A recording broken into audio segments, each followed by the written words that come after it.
ఈ వీళ్ళ ఇవన్నీ బయట పెట్టి బ్లాక్మెయిల్ చేస్తుంది లావణ్య గత కొద్ది సంవత్సరాల నుంచి అంటున్నారు. ఏమని బ్లాక్మెయిల్ చేస్తుంది, ఎందుకు బ్లాక్మెయిల్? అదిగో అమ్మా అక్కడ కోర్టులో ఏది పెట్టింది చూడు, ఇక్కడ పెళ్లి చేసుకోవాలి, పెళ్లి చేసుకోమని పెట్టింది. 12 లక్షలు 12 కోట్లు కావాలని ఒకసారి రోజు నాకు టార్చరు. నాకు అమ్మాయి డేటా నేను ఇస్తాను, నాకు ఫోన్ చేసిన వాట్సాప్ మెసేజ్లు అన్నీ మొత్తం చూపిస్తాను.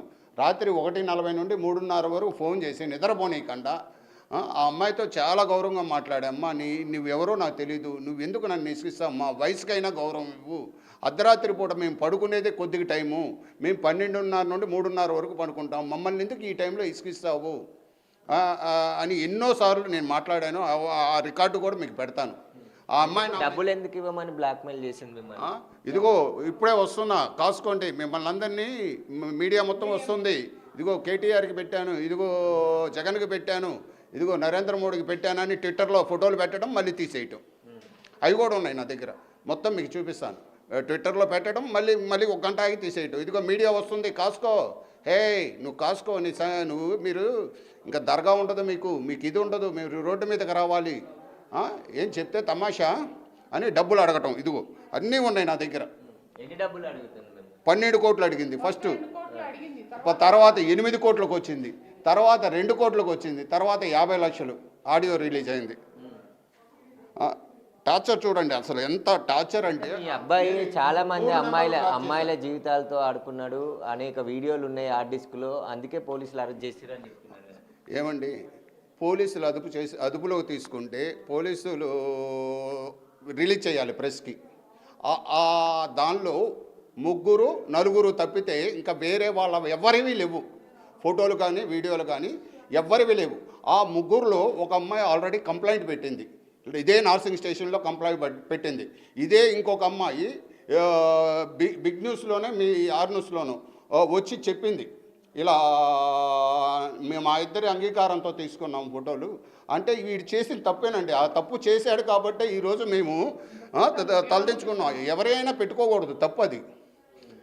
కానీ దానికి దీనికి సంబంధం ఏంటంటే, ఈరోజు దర్గాని మేము పూజించే మా భగవంతుడు ఆయన్ని లాగటం ఏంటంటే, తప్పు చేస్తే నన్ను శిక్షించండి, నా కొడుకు శిక్షించండి, మా ఆవిడని శిక్షించండి.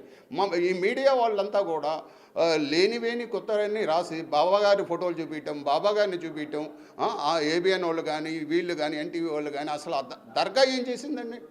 దర్గా అనేది ముస్లిమ్స్ కాదండి, మేము హిందువులు, మేము పక్కగా చెప్తున్నాం. బాబాగారి ఉన్న కాడ నుండి ఆయన దత్తాత్రేయ స్వరూపమే మస్తానయ్య గారు. ఆయన మామూలు మనిషి కాదు. 3వ నేత్రం తెరుస్తారు ఎప్పుడో, అప్పుడు మొత్తం వెళ్ళిపోతారు. నాకు ఆ నమ్మకం ఉంది. మీరేం కోరుకుంటున్నారు? పోలీసులు కానీ ప్రభుత్వం కానీ ఏం కోరుకుంటున్నారు? ఏదైనా త్వరగా న్యాయం చేయాలండి. అదే ఆ పోలీసు వాళ్ళైనా బయటకు వచ్చి ఆ హార్డ్ డిస్క్లో ఏముందో మీడియాకి ప్రెస్ మీట్ పెట్టి ఇచ్చి చెప్తే ఎంత హ్యాపీగా ఉండిద్దంటే, అది నిజంగా ఉందా లేదా అనేది ప్రెస్ మీట్ వాళ్ళు చూపించేసేమనండి, ఏం పర్లేదు, బరిచేసి మొహాలు బరిచేసి చూపించమనండి. 800 మంది ఉన్నారా, 300 మంది ఉన్నారా, 3 ఉన్నారా అనేది నిజాలు తేలిస్తే బాగుంటుంది. లావణ్య, నాకు ప్రాణహాని ఉంది, మస్తాన్ సాయి పేరెంట్స్తో ప్రాణహాని ఉంది, నాకేమైనా అయితే వాళ్ళే బాధ్యత వహించాలని చెప్తుంది. ఏమండి, మీ హైదరాబాద్ నుండి ఇంటికి వచ్చి దొంగతనం చేసింది ఒక్కసారి చూపిస్తాం మీకు. మా ఇంటికి వచ్చి మేము దర్గాలో ఉంటే దొంగతనంగా హార్డ్ డిస్క్ ఫోన్లో తీసుకొచ్చింది. ఆ వీడియో చూడండి. మేము ఏదైనా చేసేవాళ్ళం అయితే అక్కడే చేసేవాళ్ళం. మేము మా బాబు అన్నాడు, నేను వెళ్ళి ఎట్టొకట్ట బతిలాడి తీసుకొస్తాను, కేసులు కూడా వద్దు, బాబా గారి పరువు పోయిద్ది అని చెప్పాడు.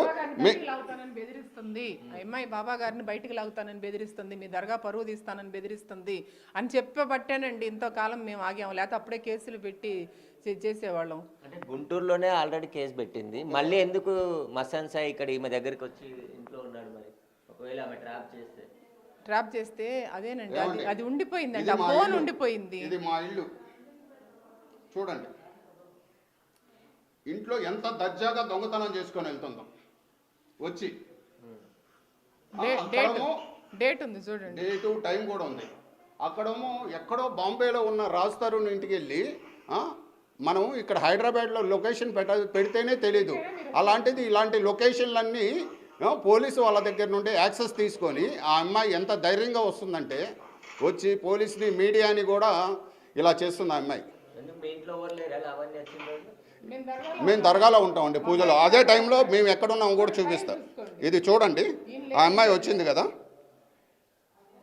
ఇదిగో ఆ టైంలో సాయి ఏం చేస్తున్నాడు, వాళ్ళ మదర్ ఏం చేస్తున్నారు, ఇదిగోండి ఆ అమ్మాయి వచ్చిన టైంలో. అదే సేమ్ టైము సేమ్ ఇది దర్గాలో ఉన్నాం మేము. చూడండి అదే టైంకు ఆ అమ్మాయి మేము దర్గాలో ఉన్నామని తెలిసి మా ఇంటికి వెళ్ళి దొంగతనం చేసుకొని వెళ్ళిందంటే, అలాంటి ఆడవాళ్ళు ఉంటారు, మగోళ్ళకే కుదరదు, దొంగలకు కూడా చేత కాదు అలా దొంగతనం చేయటం. ఆ అమ్మాయి ఇప్పుడు వచ్చి మేము చంపుతాం అంటే చంపే వాళ్ళలాగా మేము కనపడుతున్నామండి. 2 సంవత్సరాలు మేము పోలీసు వాళ్ళు ఏం గౌరవం, పోలీసు వాళ్ళు న్యాయం చేస్తారు, కోర్టు ఉంది న్యాయం చేస్తుందండి. కాకపోతే మీడియా వాళ్ళని దయచేసి మేము వేడుకుందంటే నిజాలు తెలిసి నిష్పక్షపాతంగా రాయండి, తప్పులేదు.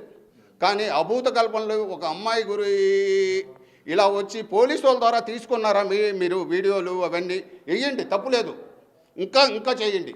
కానీ ఈ అమ్మాయి యాక్సెస్ చేసి ఈ అమ్మాయి పంపించి ఈ అమ్మాయి అభూత కల్పనలు చెప్పి ఇట్లా వేస్తే ఈ సాయికి మీకేంటి మస్తానా గారికి ఏ సంబంధం అండి?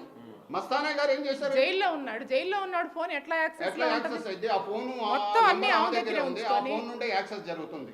2 ఫోన్లు అన్నీ కూడా ఇంకా ఆ అమ్మాయి దగ్గరే ఉంది. నెంబర్ కూడా మార్చేసి అవన్నీ తీసుకుంది. ఆ ఫోన్ నెంబర్ తీసి వేరే వేసి మేము సైబర్ క్రైమ్ కూడా ఇచ్చాం, ఆన్లోనే ఉంది ఆ ఫోను.